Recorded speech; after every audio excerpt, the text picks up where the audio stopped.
السلام علیکم ورحمت الله وبرکاته ومغفرته. د ځوانۍ عبادت که نارینه وي که ښځینه وي، د ځوانۍ عبادت چې الله جل جلاله پر چا باندې ورولي او یو څوک په دې نعمت باندې ښایسته کړي، هغه لره خوشحالي ده. د ځوانۍ عبادت که ځوانه ښځه وي که نارینه وي، دا پر هغه عبادت چې څوک په سپین ږیروالي کې کوي او یا په سپین سروالي کې کوي، ډېر افضل او بهتره دی. انس رضی الله مبارک وایي رسول الله صلی الله علیه وسلم مبارک وایي ځوان چې عبادت کوي که ښځه وي که نر وي، وایي الله جل جلاله ورته وایي ای مؤمنه، ای ځوانه، د خپل د ځوانۍ وس او طاقت ټول زما رضا او زما طاعت ته رایستلی دی، شهوات یې پرې ایښي دي زما په وجه باندې. وایي الله جل جلاله ورته وایي انت عندي، و ای ځوانه یا ای پیغلې، ته داسې یې زما په نیز باندې لکه بعضې ملایکې. او رسول الله صلی الله علیه وسلم وایي هغه ځوان چې شهوات وغورځوي، دین ته مخه کړي، او هغه ځوانه ښځه هغه الله جل جلاله په نیز باندې دومره قدر لري لکه 70 صدیقه، لکه 80 صدیقین. الله جل جلاله دې د ځوانۍ طاعت او عبادت را نصیب کړي. او رسول الله صلی الله علیه وسلم وایي هغه ځوان یا هغه ځوانه عابده او یا عابده دومره فضیلت پر هغه سپین سري او سپین ږیري باندې لري چې هغه په زوړ په سپین ږیروالي کې عبادت کوي، لکه فاضل المرسلین علی سایر النبیین، لکه د مرسلینو انبیا علیهم الصلاة والسلام بهتري چې پر نور انبیاو ده. او دغه رنګه د عبدالله بن مسعود رضی الله عنه څخه روایت دی چې رسول الله صلی الله علیه وسلم بارک ویلي دي چې هغه محبوب مخلوق الله جل جلاله لره هغه ځوان دی چې کشر وي، جمیل فی صورة حسنه، ښایسته مخی وي، یو ځوان انجلۍ ځوان هلک وي، خدای د خپل ځواني او د خپل جمال د الله په طاعت کې مصروفه کړي، د الله په بندګۍ کې مصروفه کړي، ځان له نارواو را وګوري، ځان د شهواتو له خواهشاتو را وګوري. رسول الله صلی الله علیه وسلم بارک وایي دغه نو الله ته ډېر محبوب مخلوق دی. که څوک غواړي چې زه د الله محبوب مخلوق جوړ سم، نو هغه خور او ورور دي د خپل زندگی د خپل ژوند د الله په طاعت کې دي تیر کې، الله ته دي تسلیم سي. د بده مرغه نن خو زموږ د الله د طاعت پر ځای باندې د شیطان په اطاعت کې یو، د الله د اطاعت پر ځای باندې د شیطان په خدمت کې یو، ځان مو هغه ټلیفون او نیټ او ګوګل یوټیوب فیسبوک ته وقف کړی دی. ژوند زموږ د ځوانانو د نجونو او د هلکانو نن په فلمو او په شهواتو په لذاتو کې مصرف سو، په خدمت د شیطان کې مصرف سو، نه په خدمت کې د رحمان. نو محبوب څوک هغه دی الله ته چې خپل ځواني د الله په دین کې مصرف کړي، خپل سترګې د الله په دین کې مصرف کړي، خپل لاس د الله په دین کې مصرف کړي. نو د روایت څخه داسې معلومیږي چې هغه مبغوض بد نو هم هغه څوک دی چې خپل ځواني د الله په دین کې نه مصرفوي. الله دې زموږ ځواني، زموږ سترګې، لاسونه، ژبې ټول د الله په دین کې مشغوله وګرځي. نو رسول الله صلی الله علیه وسلم محبوب، الله ته ډېر محبوب، ډېر ژوندی، ډېر قریب، ډېر خوښ هغه ځوان هلک او هغه ځوان نجلۍ دي چې دوی خپل هغه ځواني د الله په دین کې مصرف وګرځي. الله جل جلاله و ملایکو ته فخر پکې څنګه بنده مې دي، شهوات، شیطان ټول شان ورسره دي، هغه یې لرې کړي دي، زما په اطاعت او زما په عبادت کې ځان مصروفه کړی دي. ملایکې څه ورته وایي یا رب دا دي واقعیت بنده دی، واقعیت بنده دی. او دغه رنګه د عقبه بن عامر رضی الله عنه څخه روایت دی چې رسول الله صلی الله علیه وسلم بارک وایي الله جل جلاله تعجب کوي هغه پیغلې او هغه ځوان لره چې هغه د شهواتو او هغه د نارواو عادت نه لري، هغه الله ته تسلیمي.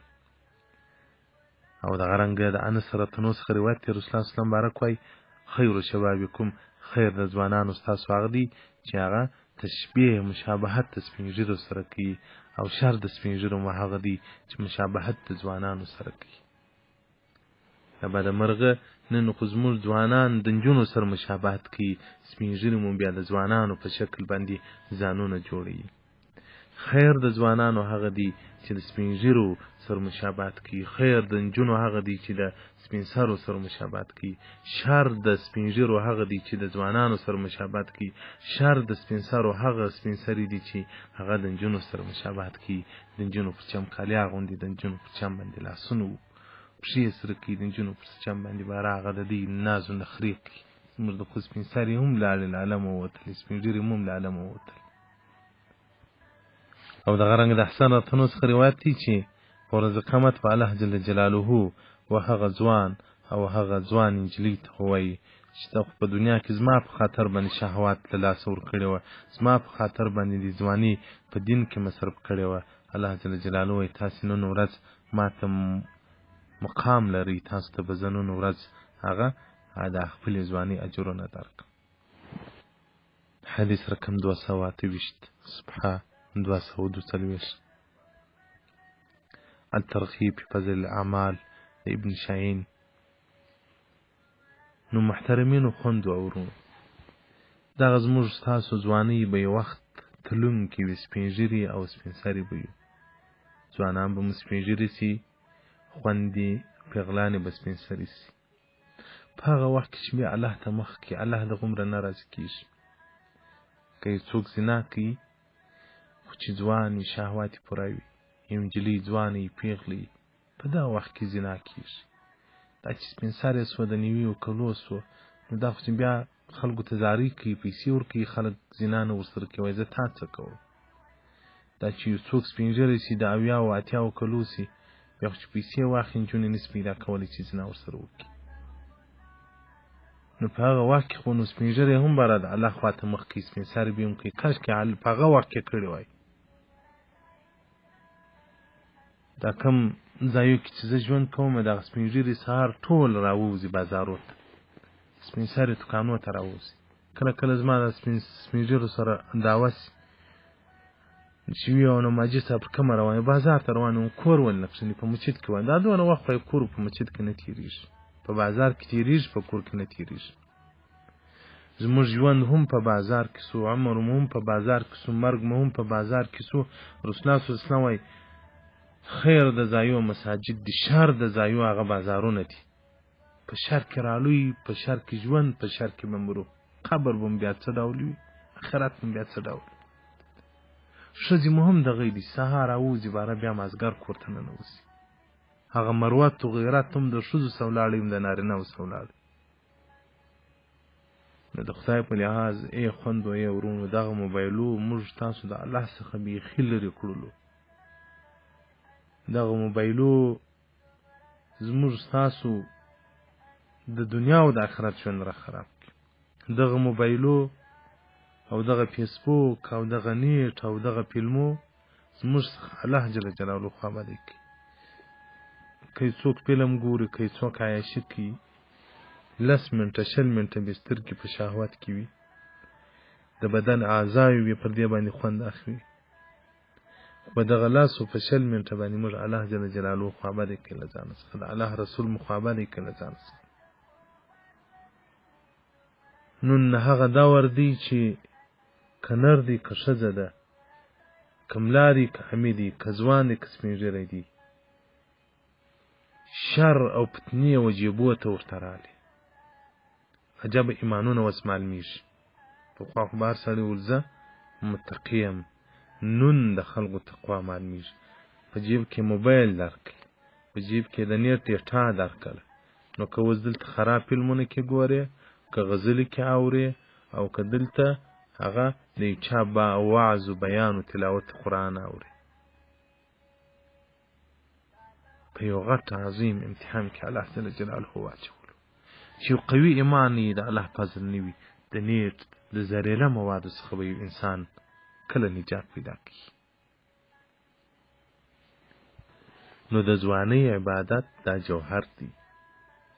نو کومې خوندې او کوم ورونه چې نن د تهجد وس لري، نن د نوافلو وس لري، نن د ذکر کولو وس لري، نن یې په لاسو په پښو کې قوت پروت دی، نن راځي د الله په دین کې ځانونه ستړي کړو. بیا چې سپین ږیري سو بیا د دردو څخه د الله دین نسو کولی. او رسول الله صلی الله علیه وسلم وایي چې یو څوک خپله ځواني په طاعت کې راتېره کړي او ښځه خپل پیغلتوب په طاعت کې راتېر کړي، په عبادت کې راتېر کړي، نو چې بیا سپین ږیری سي نو خو هغه ډول عبادت نسي کولی. ملایکې الله ته عرض وکړي چې یا رب دغه سپین سرې او دغه سپین ږیری دا خو پخوا څخه ښه عادت لمونځونه یې کول، تلاوتونه یې کول، اوس سپین ږیري سول، سپین سرې سوه، نو هغه ډول طاعت نسي کولی. الله وایي تر ورځ قیامته پورې هغه پوره عبادت ورته کوي.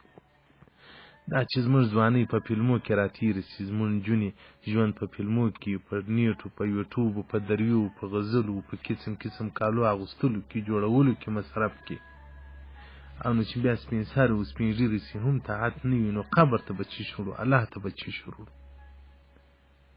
موږ خو ټول شهوت پرست یو، شهوت اخیستی یو. الله هم راسه ير دی، قبر هم ير دی، آخرت هم ير دی. نو طاعت او عبادت په ځوانۍ باندې ډېره ګټه کوي. نو ځوانان د ځانونه د حرامو، د نارواو، د پیکنیکو له میلو له منظرو څخه راوګرځي، د الله جل جلاله و دین ته دې مخ کې قرآن دې ورواخلي، تلاوت قرآن دې وکړي، ذکر دې وکړي. نجونې دې له دریاو، له فحشیو، له شیانو څخه ځان راوګرځي. زموږ ځوانان خو په پیشن او نجونې هم په پیشن کې ټول ژوند ورباندې تېر، څنګه ځان ښایسته کړي، د دنیا ښایست لرونکی دی. د دنیا ښایسته به مو نه یې لیدلي چې تر اوسه پورې ژوندي دي. د آخرت ښایست یې الله را نصیب کړي. یوسف علیه السلام غوندې شخصیت هم چې څومره ښایسته و، د آخرت ښایست یې الله را نصیب کړي. هغه ښایست د دنیا په طاعت، د دنیا په عبادت باندې راځي. نو الله جل جلاله دې موږ تاسو توفیق راکړي چې خپل ځوانۍ او خپل عمرونه په طاعت او په عبادت کې مصرف کړو، خپل ژوند په طاعت او په عبادت کې مصرف کړو. قرآن شغل کوي د ځان، قرآن شغل کوي. دا قرآن ګوره داسې کتاب دی په هر کور کې ستا، په هر کور کې ستا، په هر ښار کې پیدا کېږي. قرآن د ځان شغل وګرځوئ چې یو منټ تر سره پاتې یم ورځه قرآن در اخا، په خبر کې به دې هم قرآن ملګری، په آخرت به دې هم قرآن ملګری. زموږ خو که بېدېږو په ځای کې هم ښځه ټلیفون ورسره ننباسي، وار خراب شي انګوري بیا بېدېږي. که ځوان په ځای کې ننوځي وار خراب شي انګوري بیا بېدېږي. دا بعضې وخت زه په دا مشرانو کې وینو لو لو ښځې ټلیفونان یې په لاسو کې، په موټر کې سپرایي هم دا دغه دا ټیم نه پر تېرېږي، خامخا به دا یو شی ګوري. څومره غټ افت ټلیفون راووتی، څومره غټ افت ټلیفون سو، څومره یې د الله څخه موږ لرې کړو، څومره یې آخرت را خراب کړي، څومره یې د شیطان انډیوالي په لاس راکړه. سبحان الله، سبحان الله. دغه ټلیفونان به په ورځ د قیامت پر موږ باندې حجت وي. الله جل جلاله وایي په دغو کوچني اوسپنه باندې مو دا دونه آخرت خراب کړي، په دا دونه کوچني، دا ټول کلیسم دی، ټول سحر دی، بس د سترګو بازي ده، د سترګو دی کې به شی لا نسته. نو ټلیفونونه کنټرول کړي، خپل اولادو باندې کنټرول راولي، د دغه عظیم او د دې غټې فتنې څخه نجات الله څخه وغواړي چې یا رب ته توفیق راکړه. داسې توفیق راکړه چې نه تصویر په واخلو، نه تصویر په ولیږو، نه تصویر په جوړ کړو، نه د بل دا کې وګورو، نه خپل وګورو. لایان یې را خراب کړل، ځوانان یې را خراب کړل.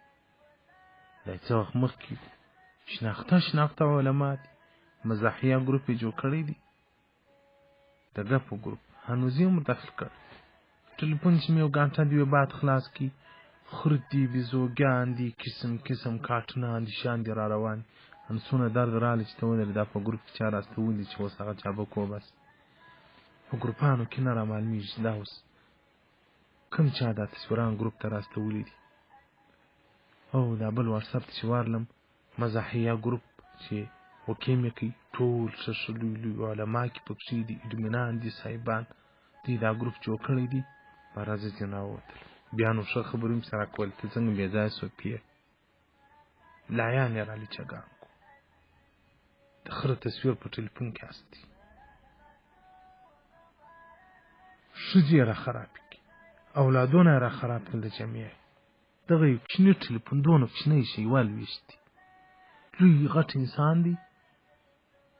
غټ انسان دی ولیکن دغه یو والویشت ټلیفون واغستې غرق کړي دنیا او آخرت ور خراب کړي الله جل جلاله دې زموږ سترګې زموږ لاسونه ټول د الله په قرآن مشغوله وګرځوي الله دې پر ټلیفون بد استعمالولو باندې هیڅ مؤمن ته توفیق نه ورکړي که به ورکړي الله جل جلاله دې د ټلیفون وس نه ورکړي الله دې د یو ټلیفون نه سره یو ځای کړي دا یو زهریله مواد دي چې کافرانو موږ ته راستولی دي چې موږ څنګه د الله څخه لرې سو او چې څونه کافرانو غوښتل خپل هدف ته ورسیږي د ټلیفون او د نیټ په ذریعه باندې ورسېدل هم ورسېدل عربو په عجمو کې چې کوم دی خپل مقاصد درلودل چې مسلمانان عیاشه کړي مسلمانانو سترګې ور خراب کړي مسلمانانو ذهنونه ور خراب کړي پخوا چې به ځوان بېدېدی پخوا چې به یې خور بېدېدله د الله په ذکر به یې شیبه مشغوله وه اوس پر دې خلک یې ګوري باره پسې بیده سي بیا نو که مرګ پسې راغلی باره به په دغه حالت کې پسې مري هم امام به نو دا ته بیا له کموي السلام علیکم ورحمة الله وبرکاته